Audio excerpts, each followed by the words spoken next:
This is KSE TV News Update. I'm Adriana Sanchez. And I'm Chris Shea. Thanks for joining us this morning.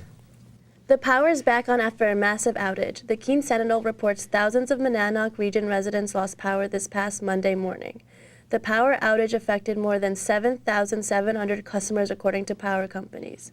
Hundreds of schools and programs through the state of New Hampshire were closed. Eversource reports the parts of New Hampshire that were impacted the most were around Rochester and Laconia. More than 1.3 million Eversource customers had no power this morning. The sun may return Tuesday with diminished winds and high mid-50s. Campus Safety and the Keene Fire Department want to teach the college community how to be safe when it comes to fire. KSE TV's Lucas Thors went to the annual safety fair to show us how they're doing that. Students got hands-on experience with that at the safety fair Wednesday. Firefighters showed students how to properly use a fire extinguisher to put out a fire. Campus safety officers were also there to hand out pamphlets and give information about fires on campus. Students got to share their concerns about fire safety issues with experts. Doorways not being big enough for enough people to get out in case there is a major fire. Some students worry that proper precautions are not being taken to prevent fires in off-campus houses. So I live off campus, so the houses, some of the fire alarms don't even work, or we almost had a fire on our with our dryer anyways because it was getting too hot behind it. Campus buildings are inspected every year by the fire department and the zoning board. Students also have safety checks in their rooms to make sure there are no potential hazards. A couple years ago, back in the dorms, we had fire issues with the tapestries and flags and how we had to get rid of all that because how a lot of people put them up too high and they'd be a safety issue. Whether you live on or off campus, in a dorm room or apartment, learning to use fire safety equipment like this could save a life. Lucas Thors, KSE TV.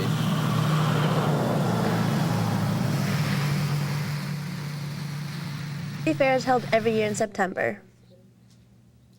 Keene State College is taking a stand against sexual assault. Equinox reports the college recently hosted a Take Back the Night event. More than 50 men and women walked through campus and town. They carried lanterns and chanted slogans of empowerment. Take Back the Night is a movement started in San Francisco in 1978. The movement protests sexual assault and advocates for women to take back their rights to safely walk at night. A longtime journalist paid a visit to Keene State to talk on the topic of fake news. Reuters editor Randall Michelson spoke to a packed Mountain View room. Students, faculty, and community members filled the room. Michelson says fake news is a serious problem affecting America. He says journalists are fighting fake news, but it is difficult. He gave one example of investigative reports that refute information from the Trump White House, but even those reports have been labeled fake news. If you take a week for an investigative report to come out, and then they can pull it away and say, well, that's just, the New York Times or whatever, that's just my opponents, that's fake news. Michelson's speech was part of the Constitution Day celebration sponsored by the Keene State College Department of Journalism, Multimedia, and Public Relations. Keene State College is celebrating everyone who took part in the annual Fall 5K Run and Walk. The annual event is a kickoff for Alumni Weekend. This year's runners and walkers included KSE athletes, students, alumni, and Keene residents. Racers got to see their times on the big clock at the finish line. If you missed it this year, the race will be back next fall. You don't have to run or walk to take part either.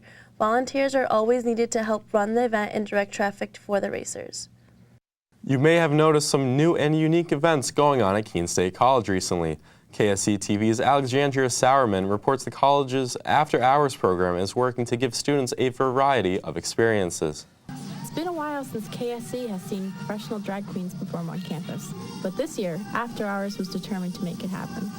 And we figured all right, that's unique. We've never seen that before. This is a good trial run to see if it'll work. The event was split into two parts. The first part was meant to educate audience members. Coordinators showed a 20-minute YouTube video on the history and culture of drag. Some KSE students said they were interested in learning more about what exactly drag is. I don't know a whole lot about the culture and really what goes on, so. Yeah, and the history of drag is very complex, and it's been around for at least 20 years, 20, 30 years, even probably longer than that. Over 60 students came out to the drag show.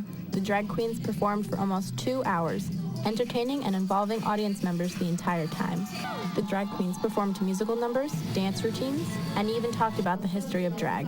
Overall, organizers call the evening a success. One coordinator says she thinks that it's important to give students a variety of experiences. As much as we can be providing events for students to get to know some of those things and get to know different cultures, I think that is not just a responsibility that we have, but it's also a huge privilege that we have too. After Hours typically plans multiple events here in the Maple Brown Room and all around campus. Gallagher says she's been trying to bring new experiences to campus for the past few years. Hopefully this year she'll continue to do just that. Alexandria Sowerman, KSC-TV. The next event planned by After Hours is a comedy show by the GIs of Comedy. The show will be on November 11th in the Night Owl Cafe. This has been a KSC TV News Update. I'm Adriana Sanchez. And I'm Chris Shea. Thanks for watching and have a great day.